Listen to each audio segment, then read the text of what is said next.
Can one girl with a book really change the world? The answer is yes, and her name is Malala Yousafzai. Welcome to English Simplified, where we bring real stories to life and help you learn English along the way. Today, we begin the incredible journey of a young girl from the Swat Valley in Pakistan. A girl who loved school, a girl who believed in books more than bullets, a girl who refused to be silent, even when her life was in danger. Malala's story is not just about one person. It's about all of us. It's about the power of education, the courage to speak out, and the strength that lives in even the smallest voice. In this series, we'll follow Malala from her peaceful childhood to the moment her voice shook the world. We'll learn new English words and phrases, explore real events in simple language, and discover how powerful stories can help us grow. So whether you're here to improve your English, learn something new, or feel inspired, you're in the right place. Get ready for a story of hope, resilience, and one girl who proved that even in the darkest times, a single voice can light the world. Let's begin. Malala Yousafzai was born on July 12,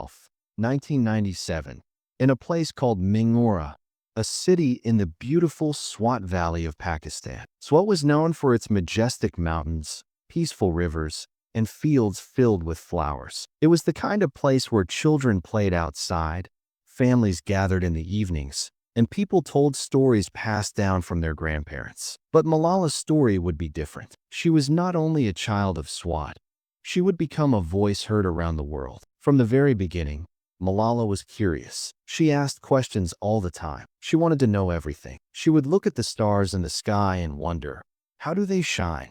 She would see people working in the market and ask, where do these vegetables come from? Who grows them? If she saw someone being treated unfairly, she would ask, why? Why does this happen? Her parents noticed that she was different. She had a bright mind, full of energy and hope. Her father, Ziauddin Yousafzai, played a big part in who Malala would become. He was a teacher, and he loved to read books and write poetry. He also owned a school where both boys and girls could learn. In a country where many people believed girls should stay at home, Ziauddin believed something different. Education is the right of every child, boy or girl. Ziauddin had grown up with little money, but he worked hard to become educated. He wanted to give his daughter every opportunity. He named her Malala, after a famous Pashtun poet and warrior girl, Malalai of Maiwand. The original Malalai had spoken up during a battle, encouraging soldiers to fight for their land. Ziauddin hoped that his daughter would also be brave and strong, and she was. Malala's mother, Turpekai, was kind and wise. She had not been able to finish school herself, but she deeply valued education. She supported Malala in every way, even if she couldn't always help with homework. She made sure Malala had time to study, to read, and to dream. Their home was simple, but it was filled with books and ideas. Malala often listened to her father talking with friends about politics, human rights, and poetry. She would sit quietly, listening and learning. Even when she didn't fully understand everything, she absorbed the passion in their voices. It made her feel that words could be powerful. When Malala was just a little girl, she began going to her father's school. At first, she would just sit in the back of the classroom, listening to the lessons. She loved the sound of pencils scratching paper, the chalk on the blackboard, and students reading aloud. She dreamed of the day she could be one of them. And soon, she was. Malala began school and quickly showed that she was a gifted student. She loved every subject, but especially science, languages, and literature. She read books in Urdu, Pashto, and English. Her favorite books were about brave heroes, strong girls, and people who changed the world. She was often the top student in her class. Her teachers were impressed by how quickly she learned and how deeply she cared about every lesson. She didn't study just to get good grades.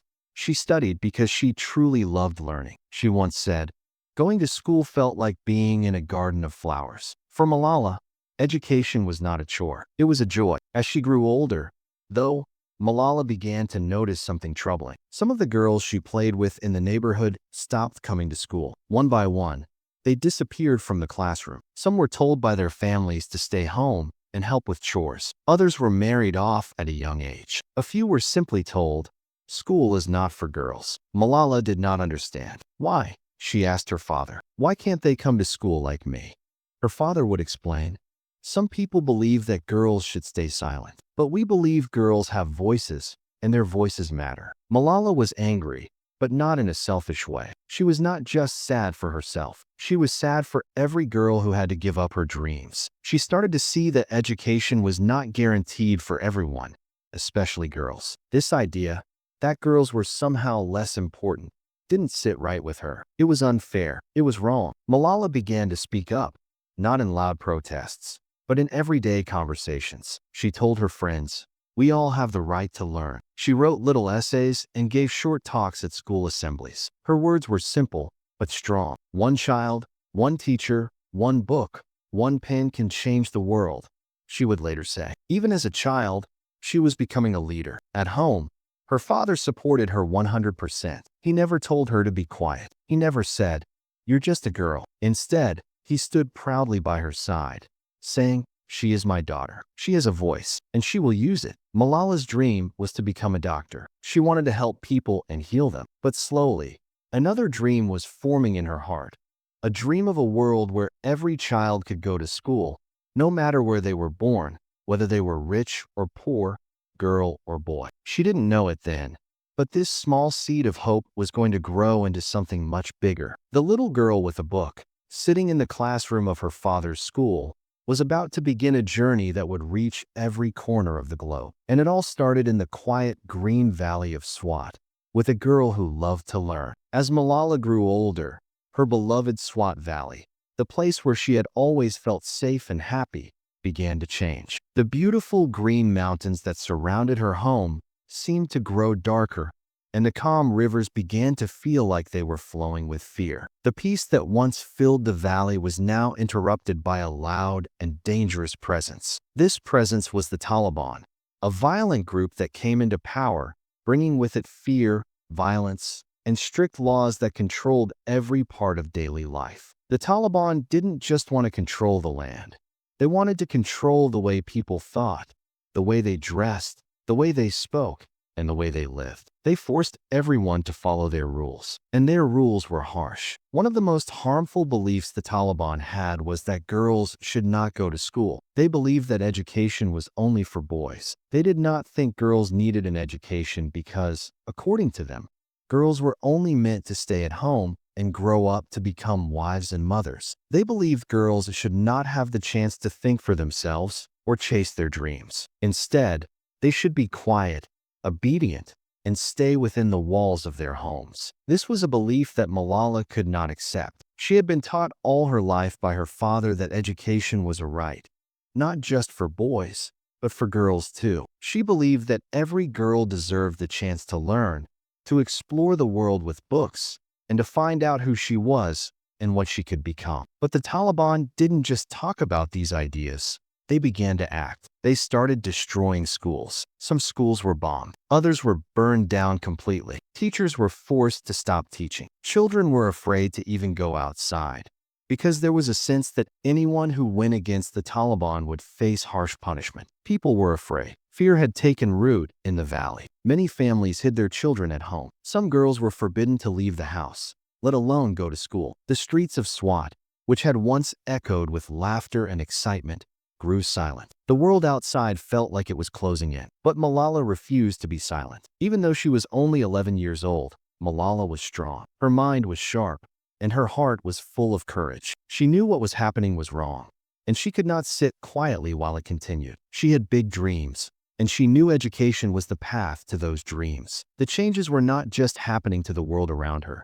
They were affecting Malala's own life. Her school, the one her father had worked so hard to create, was no longer safe. The Taliban made it clear that they did not want girls to go to school, but Malala refused to let that stop her. At home, her father, Ziauddin Yousafzai, continued to encourage her. Ziauddin had always been her biggest supporter. He believed that knowledge could set people free. He often told Malala, "The pen is mightier than the sword." He believed that words could change the world, that speaking up was the most powerful way to fight for what was right. His belief in the power of education and his love for his daughter gave her the strength to continue in the face of fear. But it wasn't just Ziauddin who supported her. Malala's mother, Torpekai, though she couldn't read or write herself, was a quiet but strong presence in Malala's life. She made sure that her daughter had time to study and read. Even in the middle of difficult times, Torpekai always encouraged Malala to hold on to her dreams and never let anyone take them away. One of the most significant things Malala did was to begin writing a diary. This diary became her safe place, her place to speak her mind and keep her thoughts safe from the Taliban. She wrote about everything: the fear that gripped the people around her, the pain of seeing girls no longer allowed to attend school, and the sadness of seeing the schools her father loved being destroyed. But she also wrote about hope. She wrote about her belief that one day, the world would hear her story and that everyone would understand how important education really was. Her diary was written under a pseudonym, a fake name, to keep her identity safe. The people who worked at the BBC Urdu, a news organization, wanted to hear the voices of young girls in Pakistan, especially those who were living under the Taliban's rules. Malala's diary became the heart of her message, and the world started to listen. At first, Malala was nervous. She was just a young girl, and she had no idea how powerful her words would become. She had never imagined that her voice could reach so many people. But when she spoke on the radio for the BBC, she did not hold back. She told the world how she felt about the Taliban's ban on girls' education. She spoke about the girls in Swat, the girls like her, who wanted to learn but were not allowed. Her words were simple, but they were powerful. "We are not afraid," she said. "We will keep studying. We will keep fighting for our right to go to school." She spoke with the strength of someone who knew what was at stake, not just for herself, but for every child who was being denied the chance to learn. As Malala's story spread, the world began to take notice. People from all over the world began to understand the struggles girls like Malala were facing in Swat. Journalists, teachers, and human rights organizations began to speak out, asking for the Taliban to stop their attacks on education. Malala's courage became an inspiration for many. Even with this growing attention, life in Swat became more dangerous. The Taliban continued to punish anyone who defied their laws. But Malala did not let fear stop her. She knew that speaking out was the only way to change things. Malala had always been a dreamer, and her dream was simple: education for all children, no matter who they were, where they came from, or what gender they were. She believed in the power of education to create a better world, a world where people were free to follow their passions, where girls had the same opportunities as boys, and where knowledge was something to be celebrated, not destroyed. When Malala was only 11 years old, the world around her began to change in ways that no child should ever experience. The Swat Valley, once known for its beauty and peaceful way of life, was now gripped by the darkness of the Taliban. People no longer felt safe to speak freely, to think for themselves, or even to dream. Girls were told they could not go to school. Fear was everywhere. The rules of the Taliban were harsh, and anyone who went against them faced violence and punishment. Malala could see the changes in her own community, and it broke her heart. But even in the face of fear, Malala knew that silence was not an option. She knew that if no one spoke out, the world would never know the truth of what was happening in Swat. And so,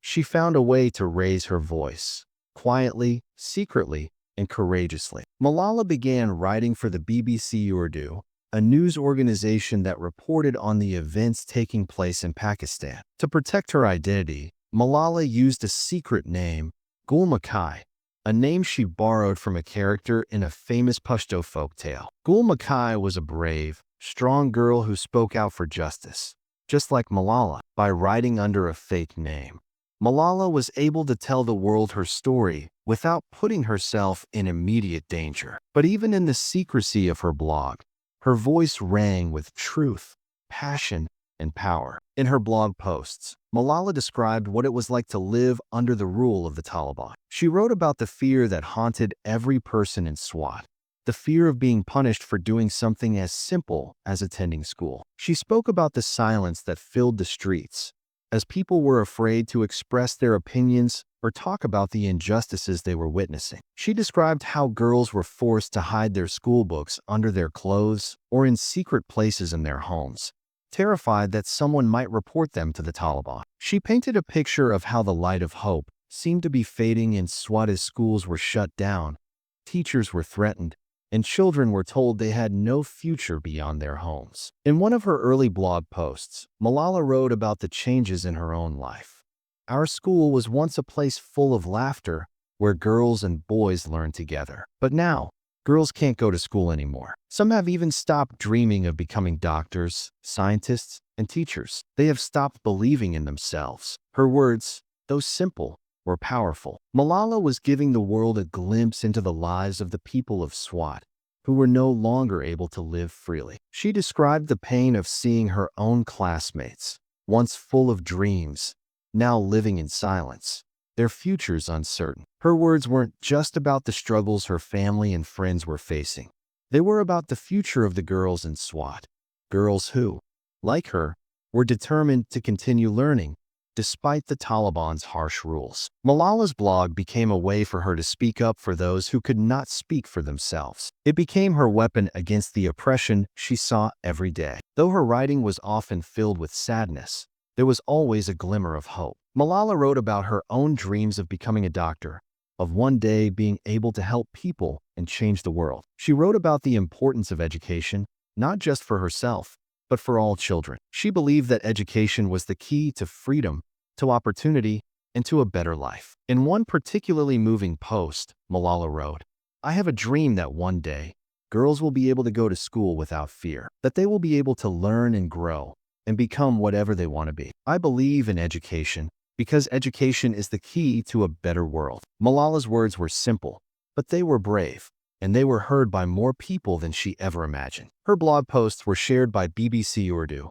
and soon, her words began to reach people far beyond Swat. They reached families in other parts of Pakistan, and then people across the globe. Malala became a symbol of resilience and strength for those who believed in the power of education and the right of every child to learn. Despite the growing attention, Malala was still anonymous. The world knew her only as Gul Makai, but in her heart, Malala knew that this secret voice, this hidden girl, was not meant to stay in the shadows forever. She believed that the world needed to hear her message, and she dreamed of a day when the fear and oppression in Swat would end, and girls would be free to go to school again. Even though she was just a child, Malala knew that the risk of speaking out was high. The Taliban were watching, and they did not tolerate dissent. But Malala also knew that silence would never bring about change. She believed that the world needed to know the truth about what was happening in Swat, and she was ready to take whatever risk was necessary to make sure her message was heard. Her secret blog, written with courage and conviction,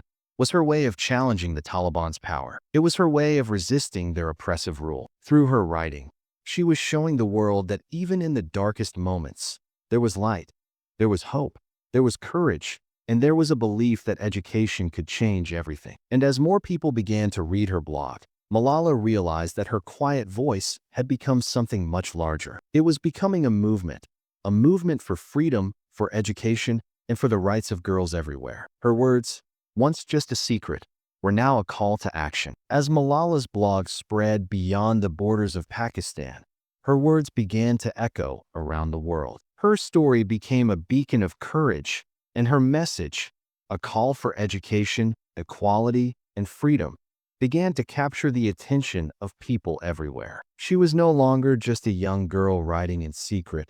She had become a global voice for change, an advocate for every girl who had been told she could not learn. With her identity revealed, Malala was thrust into the public eye. She began to give speeches, some of them in front of large audiences, others before influential organizations. She spoke about the struggles of girls in Pakistan, about the challenges faced by children living under oppressive regimes, and about the importance of education as the key to unlocking a brighter future. She was invited to appear on television, to talk about her experience, to share her vision, and to continue her fight for girls' rights. It was clear from the way Malala spoke that she was far beyond her years. She communicated with wisdom, clarity, and a bravery that few adults could match. She was not just speaking to the world.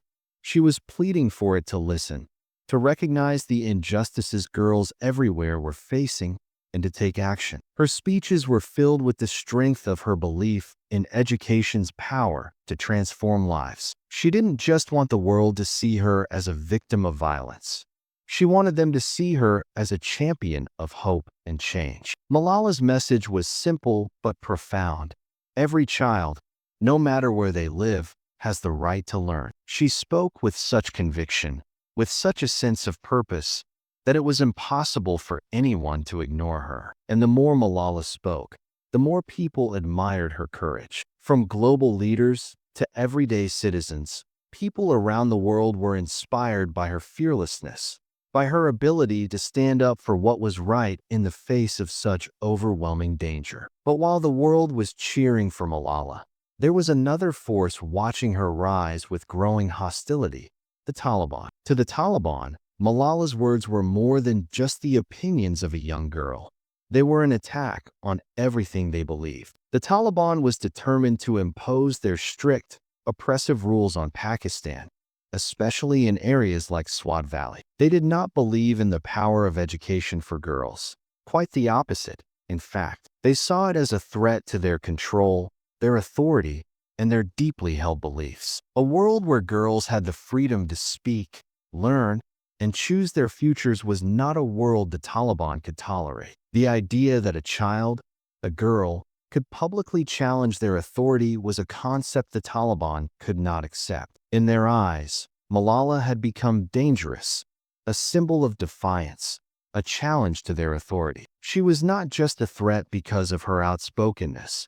She represented something far more powerful: the possibility that other girls, other young people, would follow her example. She represented a world where girls could stand up and fight for their futures. Malala's courage had the power to inspire others, and that was the ultimate threat to the Taliban. They believed that by silencing her, they could stop the spread of her message and prevent other girls from gaining the strength to follow in her footsteps. The Taliban had already shown their willingness to use violence to achieve their goals. Schools had been bombed, teachers had been assassinated, and people who spoke out against their rule were punished with brutality. Malala knew the dangers she was facing. She was not naive to the fact that speaking out against the Taliban could cost her everything. But even as the risks grew, she did not stop. Her commitment to her cause was unwavering. Malala began receiving threats. They were sent in many forms: letters, phone calls,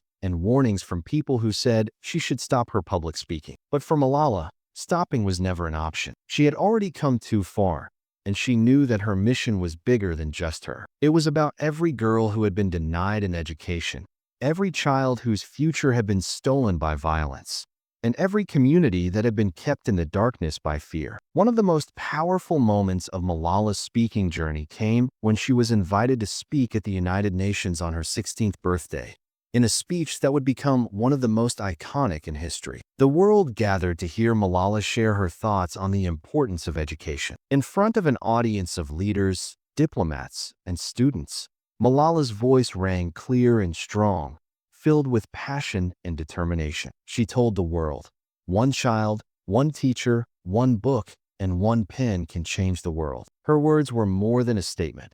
They were a call to action, a plea for the world to stand with the millions of children who were still being denied the right to education. She spoke not just for herself, but for every child whose dreams had been shattered by poverty, by conflict, and by oppressive forces. Malala's speech resonated around the globe. She became a global symbol of hope, and her message spread far beyond the borders of Pakistan. She was honored by leaders, celebrated by the public, and recognized as one of the most powerful young voices for education in the world. The world knew that Malala was not just a survivor. She was a warrior for change. But despite the recognition, despite the admiration pouring in from all corners of the globe, Malala was still in danger. The Taliban was watching, and they were furious. They could not allow a girl, a child, to continue challenging their power and ideology. In their eyes, silencing Malala was no longer a matter of stopping a speech. It was about crushing the idea that girls could demand an education, that girls could speak out and change the world. They saw her as the ultimate threat to their oppressive reign. So, they decided to do something drastic, something that would silence Malala's voice forever. It was October 9th, 2012, a day that started just like any other in the peaceful Swat Valley, but it would become a day that the world would never forget. Malala Yousafzai, the courageous 15-year-old girl who had become a global symbol of the fight for education, was on her way home from school. The bus ride should have been like any other, a small moment of normalcy amidst the uncertainty of life under the shadow of the Taliban. But that day, everything changed in an instant. As the bus traveled along its familiar route, everything seemed calm. Malala sat with her friends, perhaps chatting or thinking about her next speech or the next book she would read. She was known for her bright spirit and her deep passion for learning, a passion that had made her a voice for education in a time when education for girls was being ruthlessly restricted by the Taliban. But as the bus moved through the narrow streets, an ominous figure appeared. A masked man suddenly stopped the bus. In an instant, he boarded the vehicle, his presence sending a wave of fear through everyone on board. His eyes were cold and intent on one person. He looked over the passengers, then demanded, "Who was Malala?"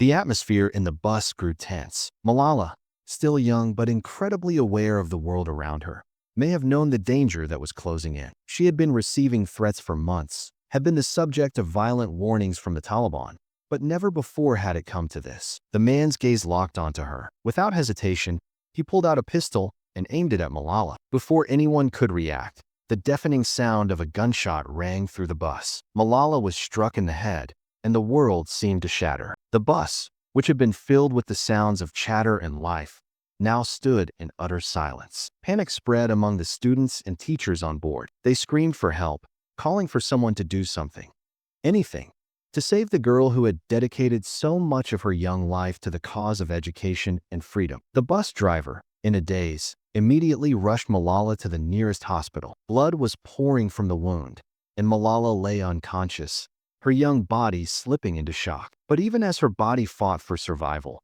her spirit was stronger than anyone could have imagined. She had become more than just a student.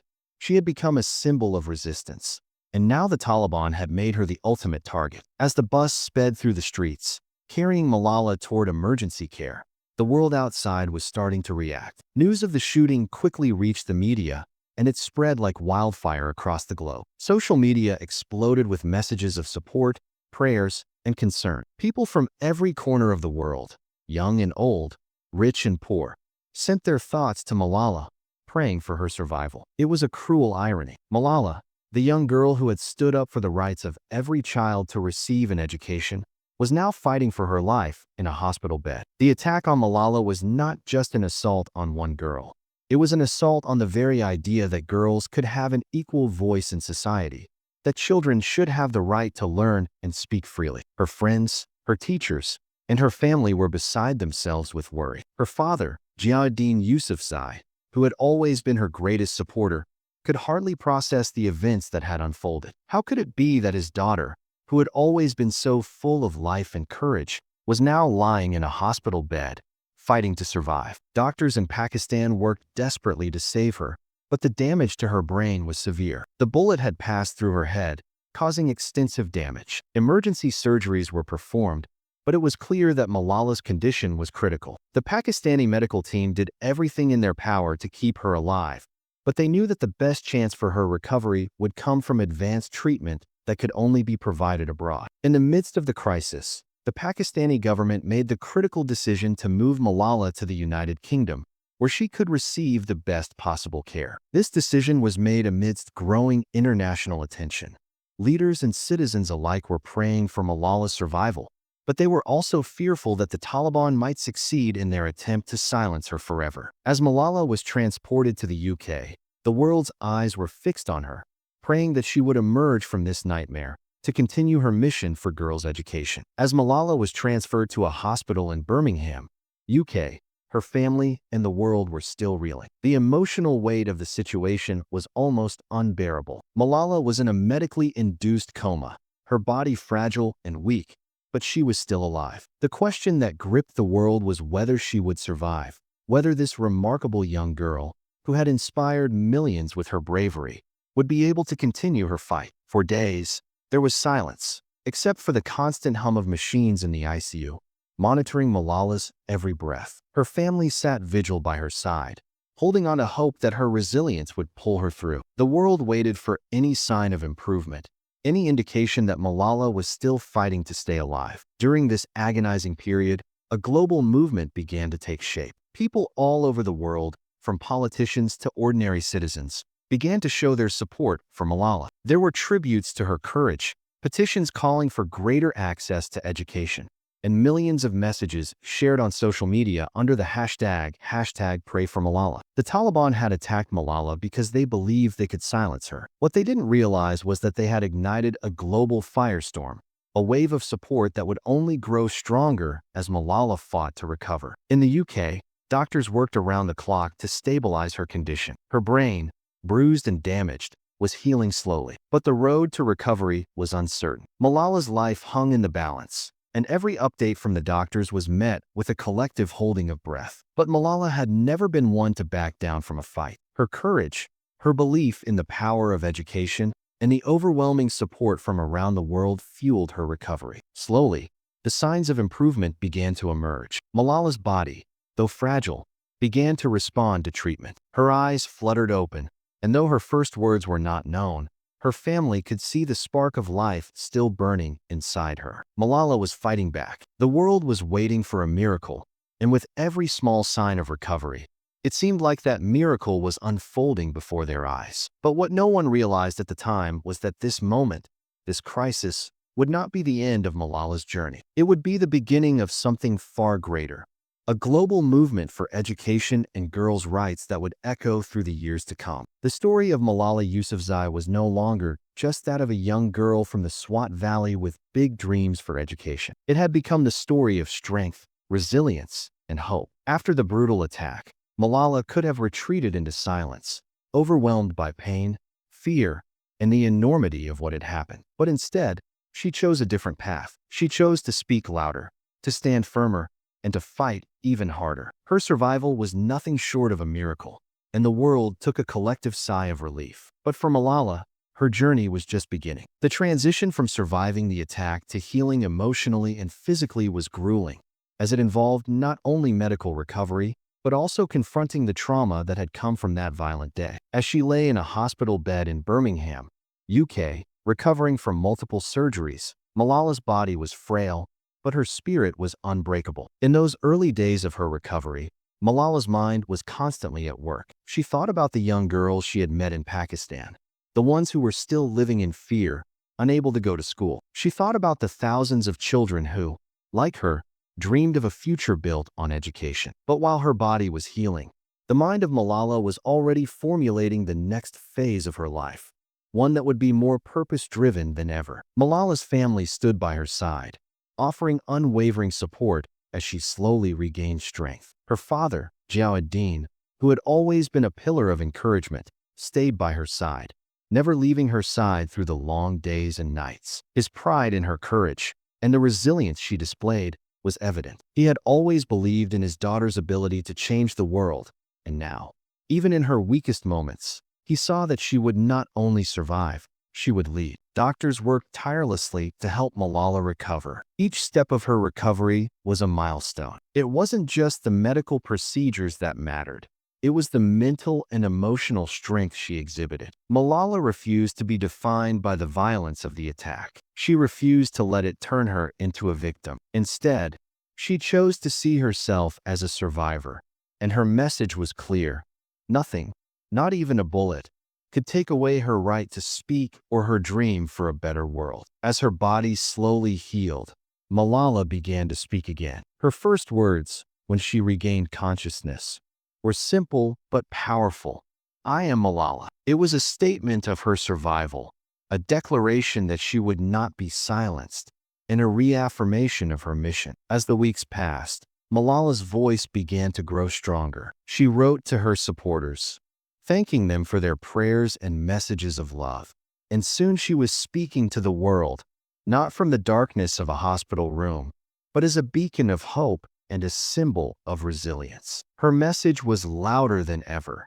Education for every girl, every boy, every child. The Taliban had thought that the attack would quiet her, that it would stop her message, but it had only ignited the fire within her. Every hospital visit, every recovery milestone was broadcast to the world, and every time Malala spoke about her vision for the future, she drew more people to her cause. It wasn't just her survival that captivated the world.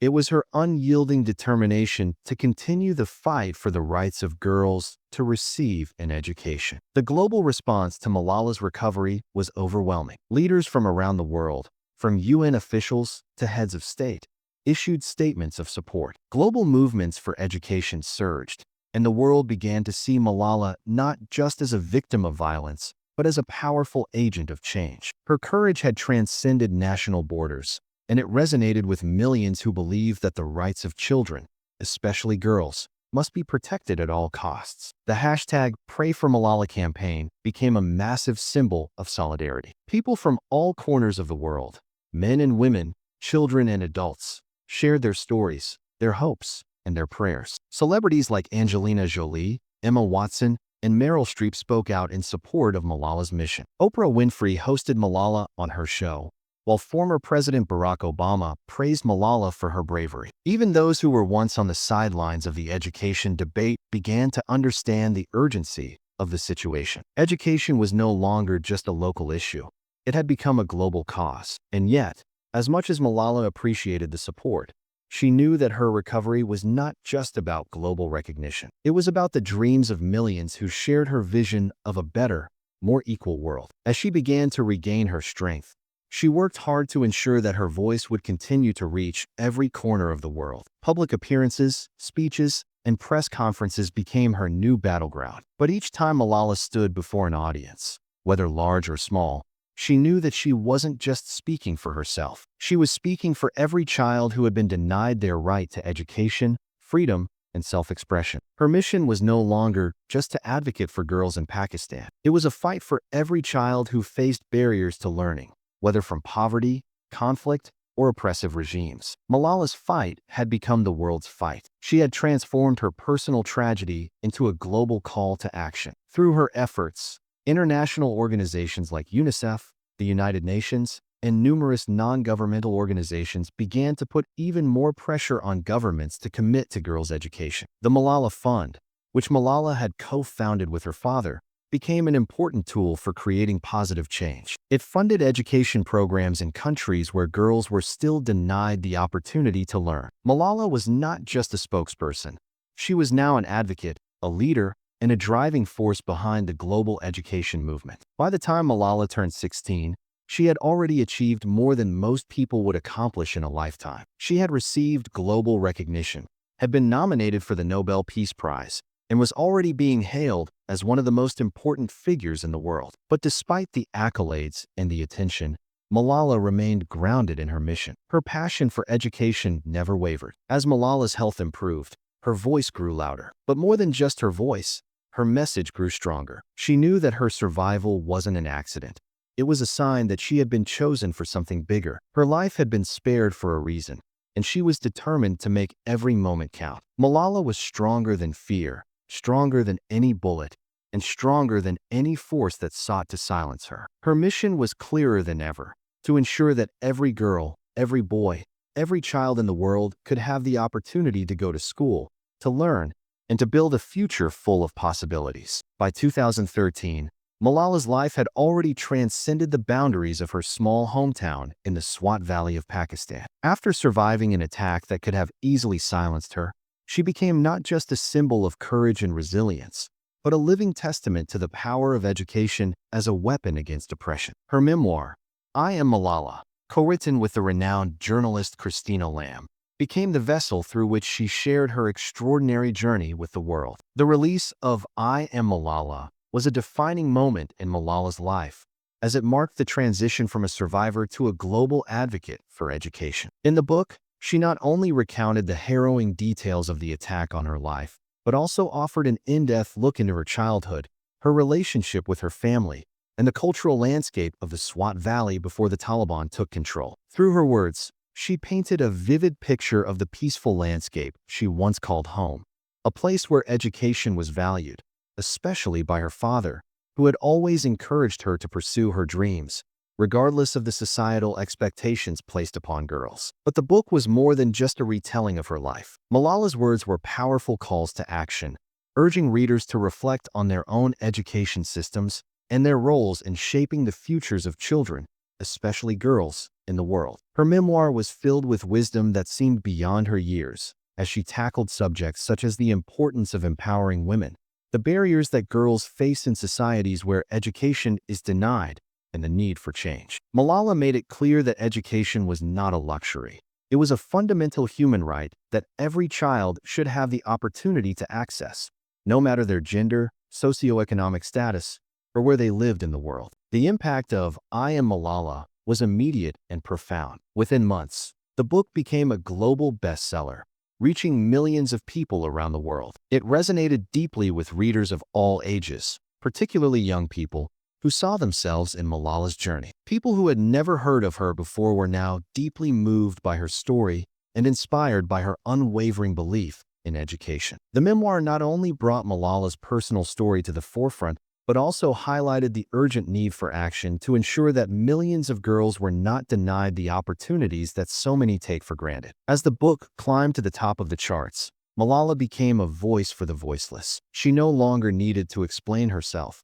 The world was listening. Her advocacy became louder and her message clearer. As she traveled around the globe to promote the book, Malala's platform expanded, and she was invited to speak at some of the world's most prestigious institutions, including the United Nations. In her first speech at the UN in 2013, Malala spoke directly to the world leaders, calling on them to honor their commitments to education. Standing at the podium, she shared her dream for a world where every girl had the right to go to school. She was only 16, but her voice was filled with an incredible maturity as she boldly declared, "One child, one teacher, one book, one pen can change the world." This line would become one of her most iconic quotes, representing the idea that education is a powerful tool capable of changing entire communities and nations. Her UN speech brought her even more global attention, and the hashtag Malala Fund quickly became an important platform for funding education for girls around the world. Malala,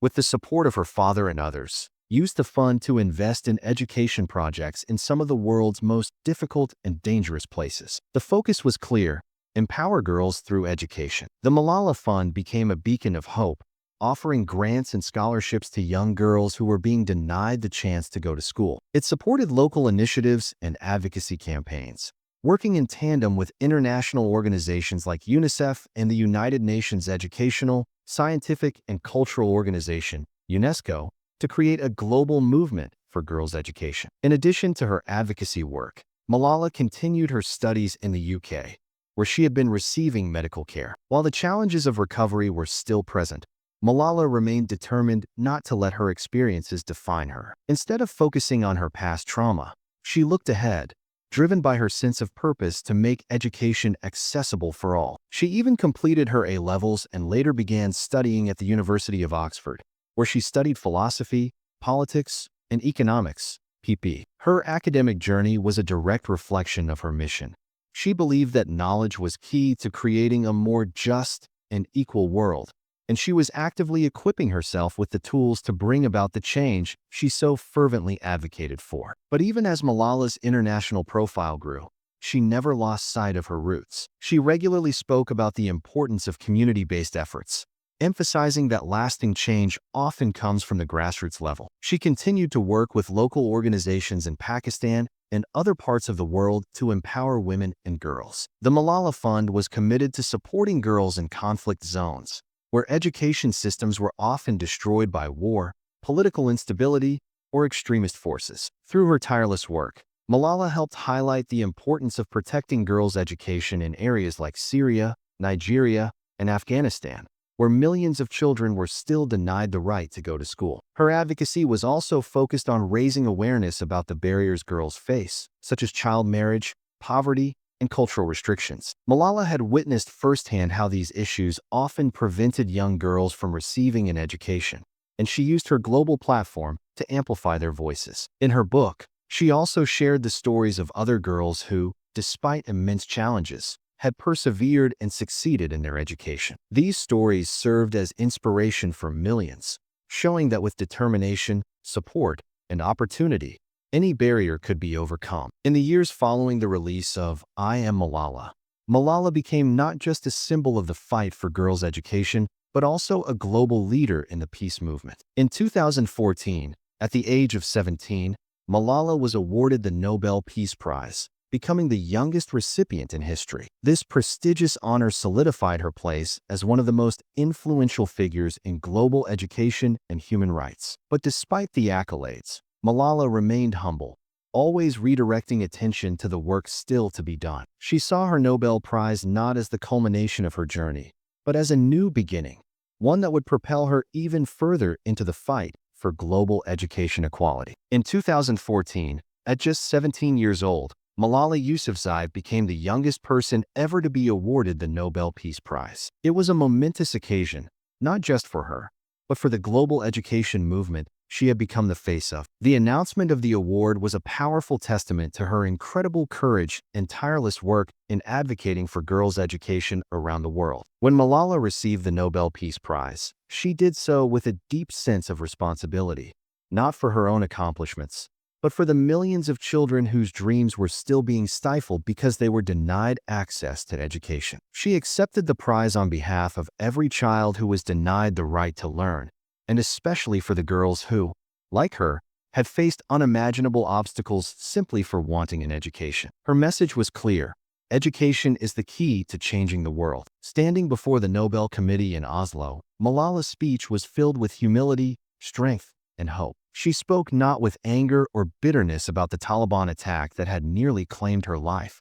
but with a renewed sense of purpose. In her words, she said, "I am not a lone voice. I am not the only one. There are many girls who are struggling and fighting for their rights. They are the ones who deserve this prize." Her ability to shift the focus from herself to the global struggle for education was one of the qualities that made Malala's advocacy so powerful. Rather than seeing herself as a victim or a symbol of defiance, Malala always positioned herself as a representative of all the children who needed a voice. Her Nobel Peace Prize was a recognition of the collective fight for girls' rights, and Malala knew it was her responsibility to carry that message forward. The Nobel Peace Prize brought unprecedented attention to Malala's cause. The world had watched her journey with awe, from the young girl who had spoken out about education under Taliban rule to the courageous teenager who had survived an assassination attempt. Now, with the weight of this prestigious honor, Malala was even more determined to amplify her message and expand her efforts. One of the key ways she did this was through the Malala Fund, an organization she co-founded to help girls around the world get the education they deserved. The Malala Fund's mission was to ensure 12 years of free, quality education for every girl, no matter where she lived or what challenges she faced. The organization worked to empower girls and give them access to education, especially in regions where the barriers to learning were the highest, places torn apart by conflict, poverty, and discrimination. Malala's recognition as the youngest Nobel laureate also provided her with a powerful platform to influence global policies. She used her newfound visibility to speak directly to world leaders, encouraging them to make education a priority. She often emphasized that education is not just about books. It's about giving children the tools they need to build a better future. She spoke at the United Nations, in front of global leaders, and in international media, all while remaining unwaveringly focused on the mission: no child should be left behind. The Nobel Peace Prize brought unprecedented attention to Malala's cause. The world had watched her journey with awe, from the young girl who had spoken out about education under Taliban rule to the courageous teenager who had survived an assassination attempt. Now, with the weight of this prestigious honor, Malala was even more determined to amplify her message and expand her efforts. One of the key ways she did this was through the Malala Fund, an organization she co-founded to help girls around the world get the education they deserved. The Malala Fund's mission was to ensure 12 years of free, quality education for every girl, no matter where she lived or what challenges she faced. The organization worked to empower girls and give them access to education, especially in regions where the barriers to learning were the highest, places torn apart by conflict, poverty, and discrimination. Malala's recognition as the youngest Nobel laureate also provided her with a powerful platform to influence global policies. She used her newfound visibility to speak directly to world leaders, encouraging them to make education a priority. She often emphasized that education is not just about books. It's about giving children the tools they need to build a better future. She spoke at the United Nations, in front of global leaders, and in international media, all while remaining unwaveringly focused on the mission. No child should be left behind. At the heart of Malala's message was the belief that education transforms lives. She reminded the world that education isn't just about academic learning. It's about giving children the ability to dream and achieve. It's about breaking the cycle of poverty, empowering girls to take control of their futures, and ultimately changing entire societies. For Malala, the Nobel Peace Prize wasn't the end of her journey. It was just the beginning. The prize gave her a larger voice, but it also deepened her commitment to ensuring that the fight for girls' education would never stop. Through the Malala Fund, she continued to advocate for funding education projects, providing scholarships, and engaging with local communities to find sustainable solutions to the challenges girls faced in accessing education. The fund's work focused on raising awareness and mobilizing resources to ensure that girls could stay in school, especially in war-torn and poverty-stricken regions. They partnered with local organizations, amplifying the efforts of those on the ground who were already working tirelessly to create opportunities for girls. At the heart of Malala's message was the belief that education transforms lives. She reminded the world that education isn't just about academic learning. It's about giving children the ability to dream and achieve. It's about breaking the cycle of poverty, empowering girls to take control of their futures, and ultimately changing entire societies. For Malala, the Nobel Peace Prize wasn't the end of her journey. It was just the beginning. The prize gave her a larger voice, but it also deepened her commitment to ensuring that the fight for girls' education would never stop. Through the Malala Fund, she continued to advocate for funding education projects, providing scholarships, and engaging with local communities to find sustainable solutions to the challenges girls faced in accessing education. The fund's work focused on raising awareness and mobilizing resources to ensure that girls could stay in school, especially in war-torn and poverty-stricken regions. They partnered with local organizations, amplifying the efforts of those on the ground who were already working tirelessly to create opportunities for girls. As she continued to grow in her role as a global advocate, Malala also began to address issues beyond education. She highlighted the importance of peace and human rights as foundational components of a just and sustainable world. She called for global cooperation to ensure that education was not seen as a privilege for the few, but as a basic right for all children, everywhere. Despite the fame and accolades, Malala never lost sight of where she came from. She often spoke fondly of her father, who had been her first teacher and lifelong supporter. Her family remained her strongest foundation, and they continued to stand by her as she took on an ever-expanding role in the global education movement. In interviews and speeches, she frequently spoke about the importance of family support in her journey, about how her father's belief in her potential was the driving force behind her own belief that she could change the world. Malala's Nobel Peace Prize was also a moment of reflection for many people around the world. It served as a reminder of the power of education to transform lives, and it reignited the conversation about what could be done to address the global education crisis. Her achievement brought attention to the importance of educating girls, especially in regions where girls were still treated as second-class citizens and where their education was often not seen as a priority. Her win also sent a message to the world that courage knows no age. Despite the fact that Malala was still a teenager, she demonstrated that even the youngest voices could make an incredible impact. Her resilience, determination, and belief in the power of education inspired millions of young people around the world to believe that they, too, could stand up for their rights, just as she had. Even after receiving the Nobel Peace Prize, Malala Yousafzai never saw her mission as complete. In fact, she often reminded the world that the prize was not the end of her story.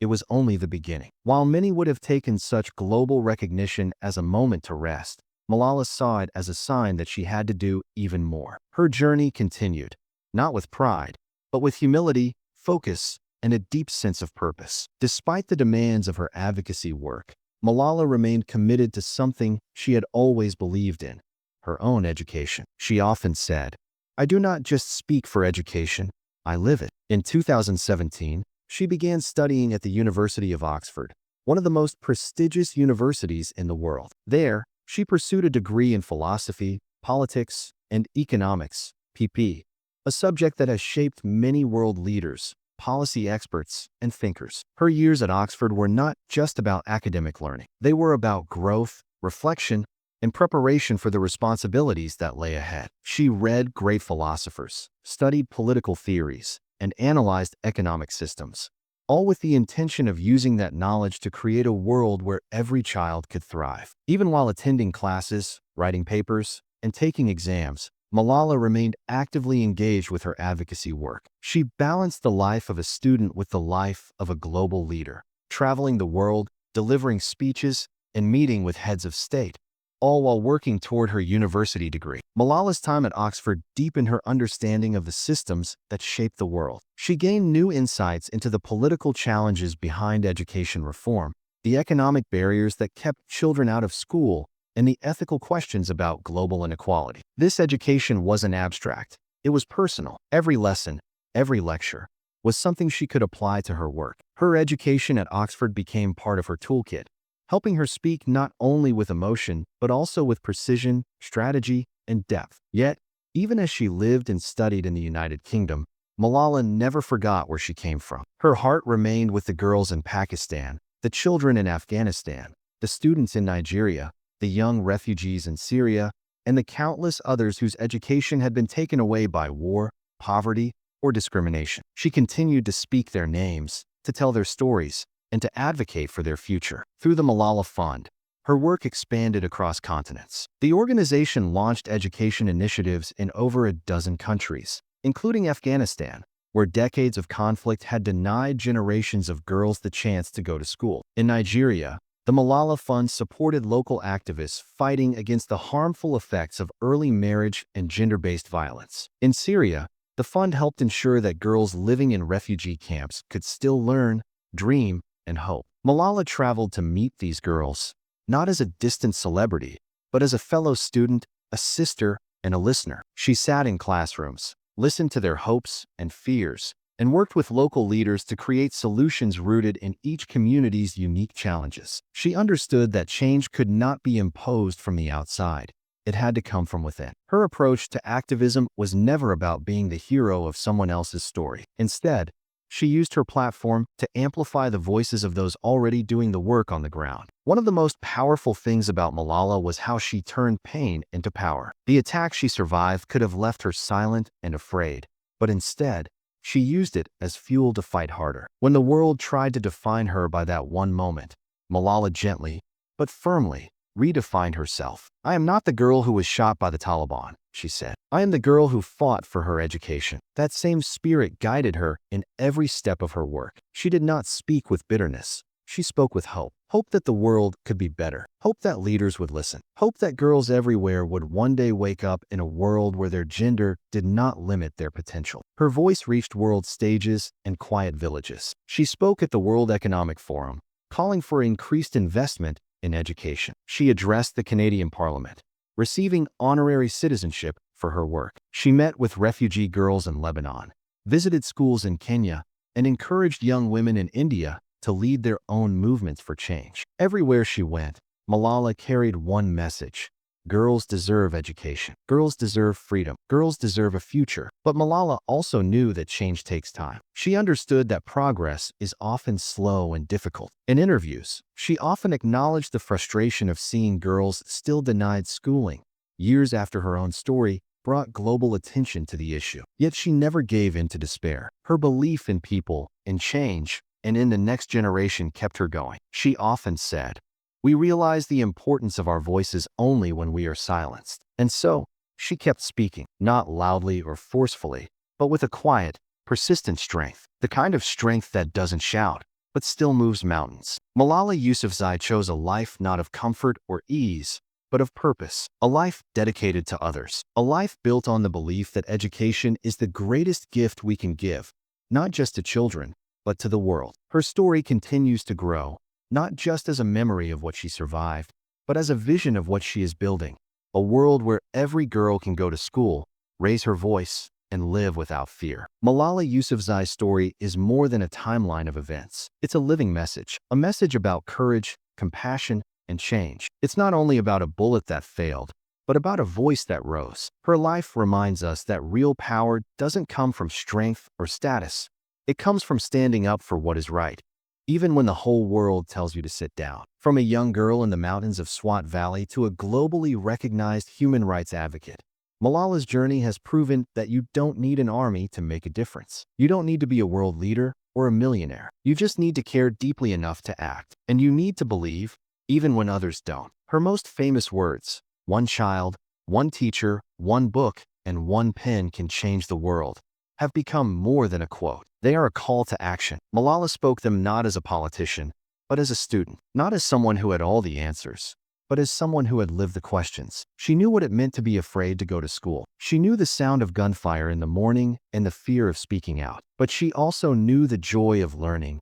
the strength of standing up, and the light that education brings even in the darkest places. Her voice began as a whisper, written under a false name on a secret blog. But that whisper turned into a roar that crossed oceans, climbed mountains, and entered the halls of the United Nations, parliaments, classrooms, and living rooms across the world. It was a voice that carried the hopes of millions of girls who had never been heard before. But perhaps what makes Malala's story most powerful is that she never claimed to be a hero. She never tried to be perfect. She often reminded people that she is, in her own words, just a girl with a book. She made mistakes, got nervous before speeches, and sometimes struggled like any young person would. And that is what made her so real and so deeply inspiring. Because if Malala could do it, then maybe, just maybe, we all can. The ripple effect. Around the world, Malala's story has inspired millions of young people to raise their voices. In villages and cities, girls have started their own campaigns for education. Some have started libraries in refugee camps. Others have spoken out against child marriage or marched for gender equality. Many say they found courage because they saw it in Malala first. Her courage became contagious. She sparked conversations in homes, schools, and governments about what it truly means to empower girls. Leaders who once ignored the issue of education began to listen. More funding was committed to girls' education. New laws were passed. Old traditions were questioned. And across the world, girls started to dream bigger. This is the power of one girl who refused to be silent. A legacy of hope. Malala's legacy is not written in statues or monuments. It's written in classrooms full of girls, in libraries with open books, and in the eyes of children who now believe in their future. Her name reminds us that even when the world tries to push us down, we can rise and bring others with us. And she is not done yet. Malala continues to build a future filled with opportunity. Through the Malala Fund,